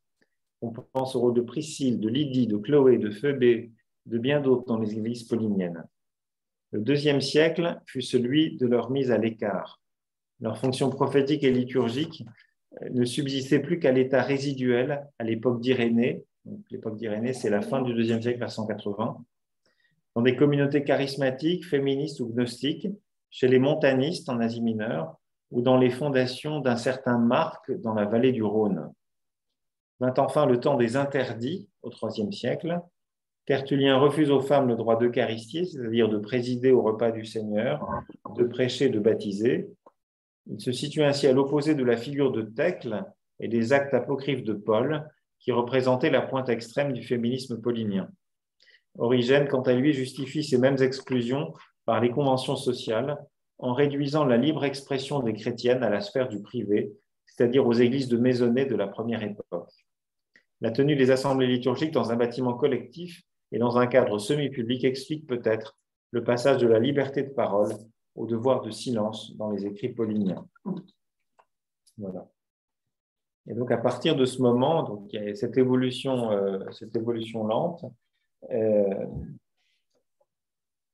Les femmes vont apparaître plutôt comme un groupe à protéger. Alors, vous parlez des veuves tout à l'heure ou des vierges, qui vont acquérir un statut, mais qui est un statut un peu de dhimis, comme ça existe dans l'islam, c'est-à-dire que vous êtes protégés, mais aussi soumis. De mineurs, voilà, un statut un peu de minorité. Donc, en minorité mineure, dans le sens de moins de 18 ans. Oui, c'est ça, la minorité. Les enfants, quoi. Oui, c'est ça. Mais la minorité, c'est ça. Ça, c'est Marie-Françoise Basselès dans Après Jésus, page 470. Tout le livre s'appelle Après Jésus? Oui. Et c'est tout le début du... Basselès, ça s'écrit B-A-S-L-E-Z. B-A-S-L-E-Z. L-E-Z. Basselès, alors. L-E-Z.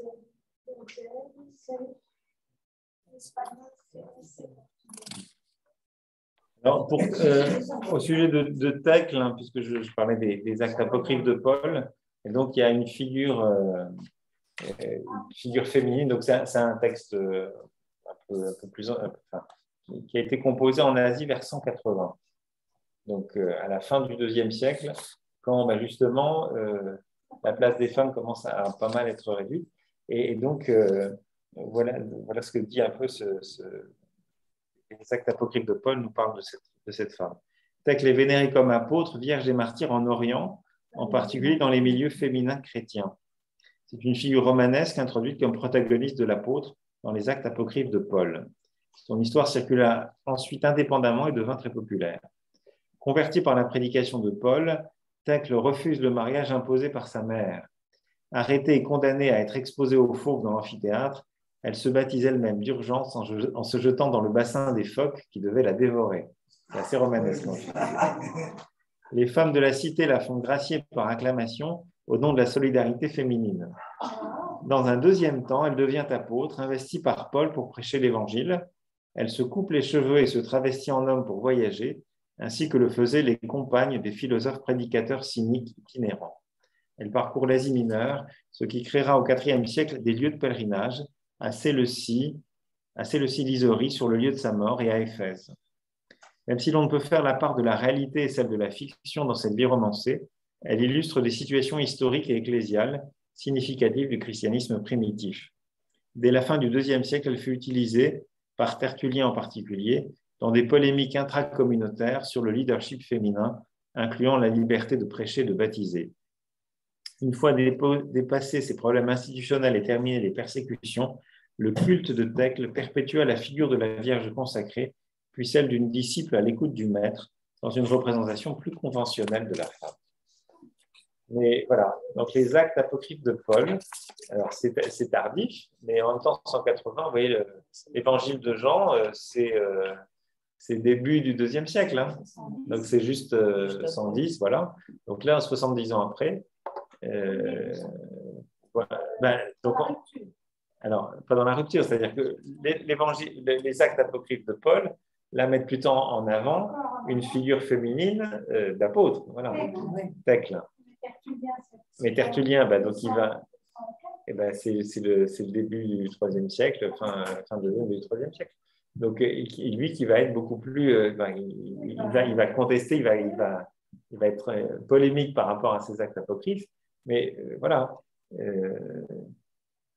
C'est que progressivement, donc, le culte chrétien de privé devient semi-public et public.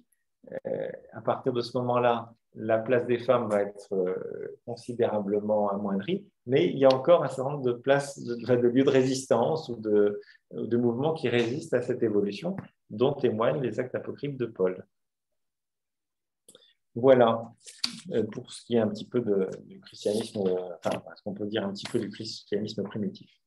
Maintenant, pour terminer, je voudrais vous redonner la parole en s'appuyant éventuellement sur la page 6 du dossier, qui est une invitation à relire un peu le parcours proposé. Une invitation à partager un peu ce qui nous a marqué personnellement dans ces rencontres avec ces femmes disciples. Qu'est-ce que je retiens? Quelle résonance ou ouverture sur les femmes dans l'Église et dans nos communautés aujourd'hui? Connaissons-nous des femmes témoins de l'Évangile? Et puis de se souvenir aussi du regard, des paroles, des gestes de Jésus sur ces femmes. Qu'est-ce qui me touche là-dedans? Quel peut être le regard de Dieu sur nous, sur notre Église? Et que nous soyons hommes ou femmes, à quoi nous appelle-t-il? Voilà, donc à vous la parole, si vous voulez tirer un petit peu pour vous-même le bénéfice ou pas de ce parcours. Qu'est-ce que vous avez découvert et qu'est-ce qui a un peu changé dans votre perception de l'Église, de l'Évangile, de la place des femmes dans la mission à l'origine, au début de l'Église, dans la place des femmes aujourd'hui dans l'Église, et puis un peu à quoi vous vous sentez aussi appelé, quoi.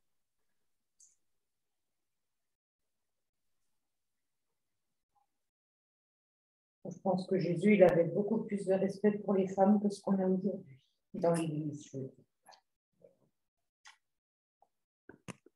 Vous entendez bien à distance, là? Très bien.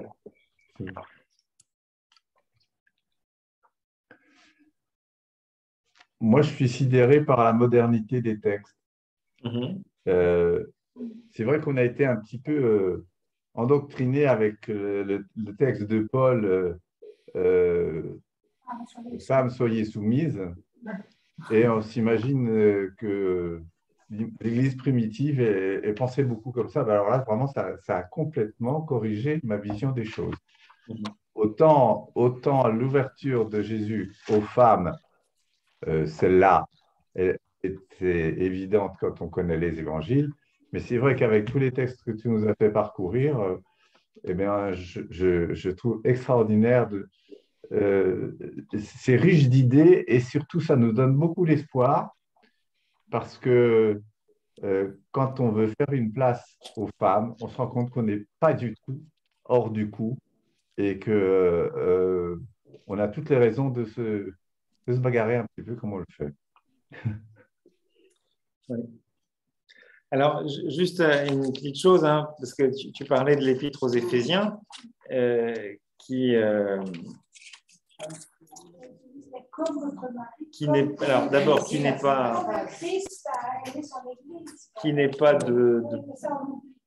de Paul, hein, c'est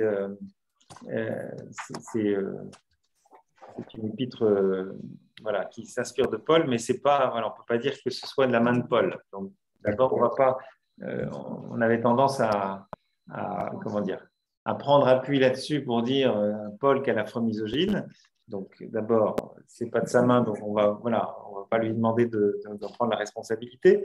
Et puis, on a pendant des années, d'ailleurs encore dans le lectionnaire, je crois que dans le lectionnaire du mariage, quand il y a ce texte d'Éphésiens, on oublie complètement le contexte. C'est-à-dire que il s'agit, dans l'Épître aux Éphésiens, toujours envisager les relations nouvelles entre chrétiens. Voilà. Mettez-vous au service les uns des autres. Vous tous qui craignez le Christ, soumettez-vous les uns aux autres. Et après, il y a les illustrations. Femmes, soyez soumises à vos maris, comme au Seigneur, etc. Et puis ensuite, vous avez ce qu'on ne cite pas, Marie, aimez vos femmes comme le Christ a aimé l'Église et s'est livré lui-même pour elle. Et donc, vous avez chaque fois une symétrie et dans un contexte qui invite toujours à se mettre dans des relations nouvelles en Christ, à se mettre les uns au service des autres. Et après, vous avez enfants, obéissez à vos parents, et vous, parents, ne révoltez pas vos enfants, mais élevez en leur donnant une éducation et des avertissements inspirés par le Seigneur. Esclaves, obéissez à vos maîtres, mais vous, maîtres, comportez-vous de manière juste. Vous avez systématiquement ces relations, j'allais dire synalagmatiques, comme on dit en droit, c'est-à-dire que l'un s'engage et l'autre s'engage. Un contrat synalagmatique, c'est les deux s'engagent. C'est pas à sens unique. Vous, les femmes, soyez soumises et taisez-vous, quoi. Donc, en fait, on a maltraité le texte dans les coupures qui étaient faites, quoi. Donc, on a instrumentalisé le texte à des fins qui n'étaient pas du seul du texte. Éphésiens n'est pas un texte en soi, un texte misogyne. Voilà, juste pour. Mais ce que tu dis sur la modernité, effectivement, je crois que c'est là qu'on perçoit vraiment qu'il y a un caractère très moderne, effectivement, moderne. Contemporain. Oui. Et puis là, ce que je vous disais sur Thècle, là, qui se déguise en homme, etc. Oui, ça peut même rejoindre des problématiques très, très actuelles. Oui. Et puis, il y a aussi ces idées de petites cellules, petites cellules d'église, qui sont peut-être nos trous de secours dans les prochains temps. Et là aussi, ça donne de l'espoir. Très bien. D'autres interventions?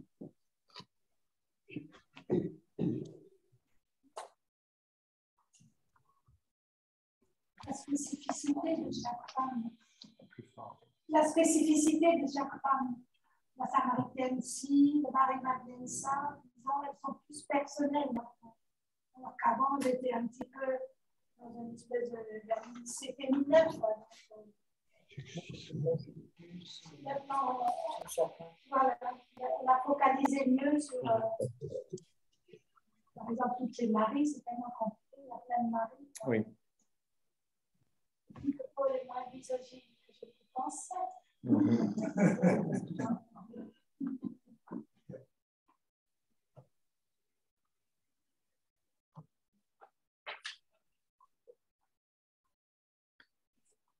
Et quand on parle de maisonnées ou de petites cellules, ça peut être aussi contradictoire. Si chacun fait sa petite cuisine dans des petites cellules, ça peut ne pas être bénéfique. Alors, il peut toujours y avoir un risque de dérive un peu sectaire ou d'entre-soi. Après, ces petites maisonnées, elles sont manifestement ouvertes à des passages assez variés. Elles sont ouvertes quand on est en monde juif ou à proximité d'un monde juif. On va aussi à la synagogue. Donc, il y a la maisonnée, mais il y a aussi la synagogue. Et donc, il y a aussi ces liens-là. Et puis, il y a aussi… Oui, et puis il va y avoir un certain nombre d'instances qui vont être communes. Je pense en particulier à la formation du canon des Écritures. On va définir à travers le canon, c'est quoi? C'est les Écritures dans lesquelles on reconnaît la tradition qu'on a reçue des apôtres. Les apôtres sont allés ici et là enseigner, annoncer la bonne nouvelle. Eh bien, dans les textes qui ensuite se communiquent, voilà, avec des apôtres, telle lettre de Paul, etc., on reconnaît là l'enseignement qu'on a reçu. Et donc, on va dire, voilà, ces textes-là, c'est ça qui cadre un peu la norme de nos convictions. Donc, on va définir un cadre. Voilà. Et puis, il y a aussi toutes les relations entre les communautés, les maisonnées. Bon, Paul est passé pendant son deuxième voyage missionnaire, il passe dans différentes villes de Cappadoce et autres. Il va fonder des toutes petites communautés. C'est une famille, mais il en parle comme d'église. Il en parle comme d'église. Puis après, il y a ces liens et cette correspondance. Maître Philippe, aux Philippiens, aux Corinthiens. C'est-à-dire qu'il y a toujours le souci de conserver ces liens entre les églises. Et puis, dans les Actes des Apôtres, il y a aussi cette question autour de la collecte, la collecte pour Jérusalem, qui manifeste une forme de solidarité entre ces églises-là. Et je crois que ça participe ça évite de tomber dans quelque chose qui serait des logiques sectaires ou refermées sur soi.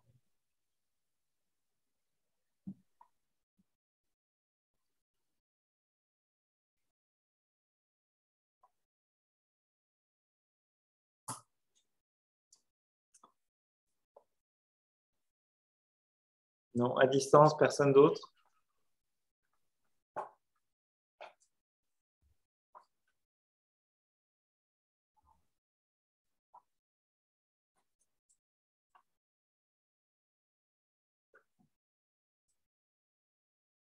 Malgré les époques, enfin, les femmes ont envie d'être reconnues aussi.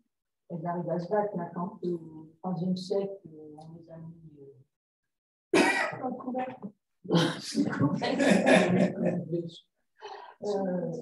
et après, à l'heure actuelle, enfin,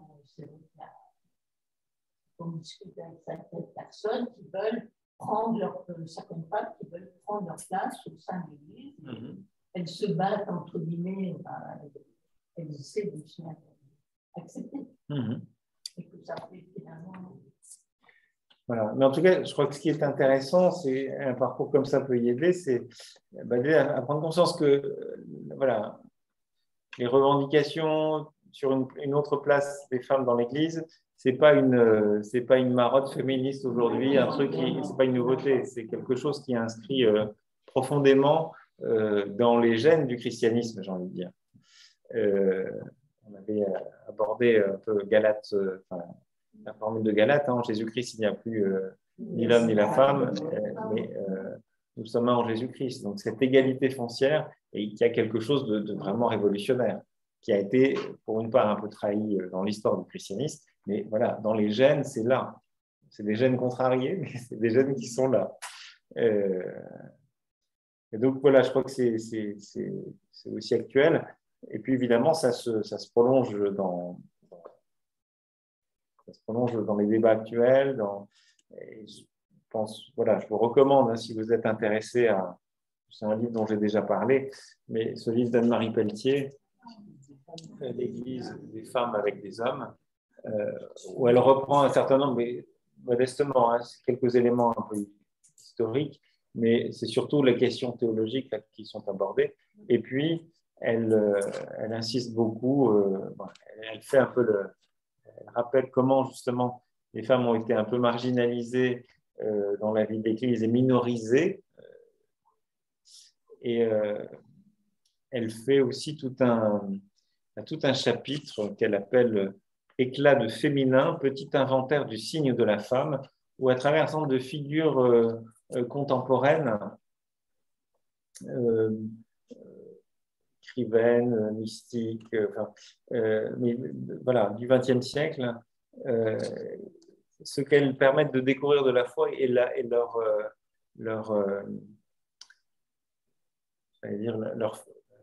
parésia, leur franchise, la manière très vive qu'elles ont de pointer des choses qui sont des choses essentielles, quoi, hein. Et ça, je crois qu'on a pu voir ça à travers les figures féminines que rencontre Jésus. La syrophénicienne, ben, elle a une audace. Je veux dire, c'est aussi cette femme qui ouvre à Jésus des horizons par rapport à sa mission. On avait vu aussi comment dans l'évangile de Jean, c'est à chaque fois des figures féminines qui introduisaient les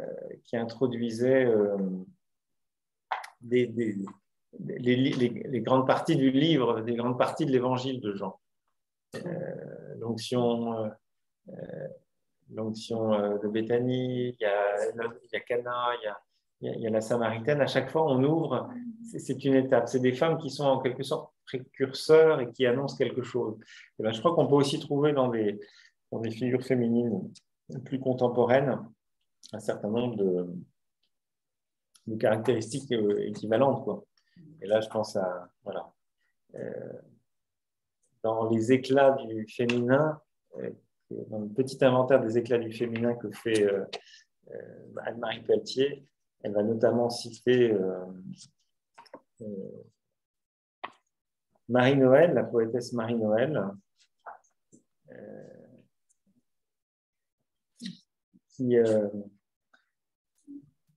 dont on parle beaucoup aujourd'hui pour une possible béatification. Alors, je vous lis ce qu'elle écrit, hein, ce qu'écrit Anne-Marie Pelletier.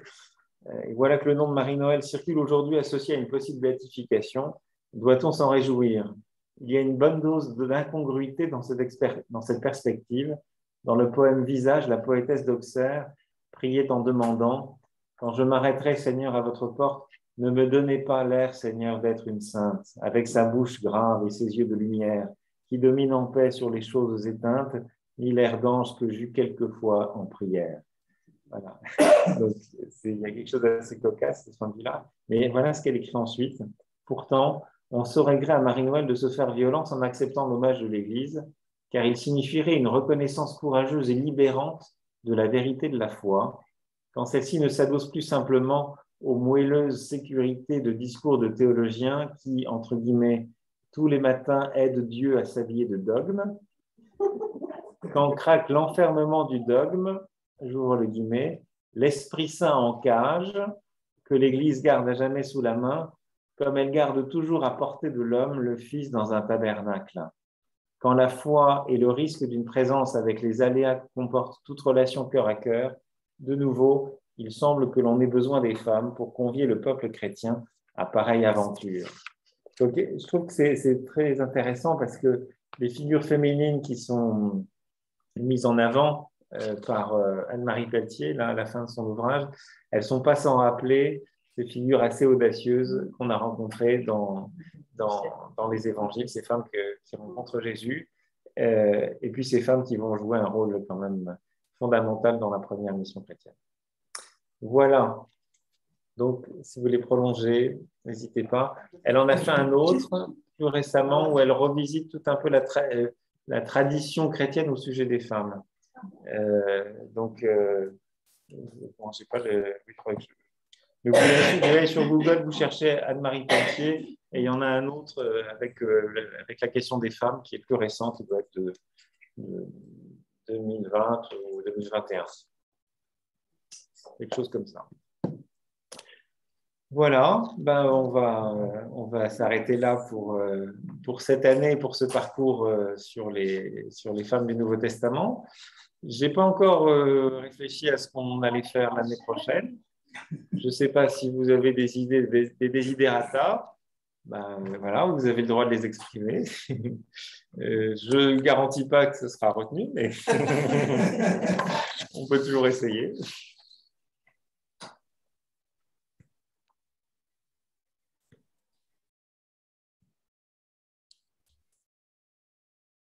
On en a déjà fait pas mal, non?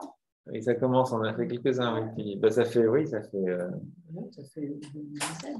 Ça va faire 10, 11 ans, 12 ans maintenant. Hein. Pour les plus anciens qui ont commencé ces parcours. Oui. Bon, ben donc j'ai carte blanche, c'est ça. J'ai carte blanche pour l'an prochain, merci. Il y aura peut-être des cartes entre-temps. Il y aura peut-être des cartes entre-temps quand même. Peut-être. Voilà. Si elle a décidé, n'hésitez pas. Le temps qu'on réfléchisse un peu, là. Tu nous prends un peu au dépourvu. De toute façon, je ne vais pas m'y atteler tout de suite, ne vous inquiétez pas. Merci beaucoup. En tout cas, merci à vous. Merci beaucoup. Et puis, ben, voilà, peut-être à l'année prochaine. En tout cas, un plaisir de vous retrouver bientôt à distance ou en présentiel. Entendu. À bientôt. Bonne soirée à vous. Merci. Bonne soirée. Merci. Bonsoir à tous. Bonsoir. Merci. À droite, tout en bas, à droite.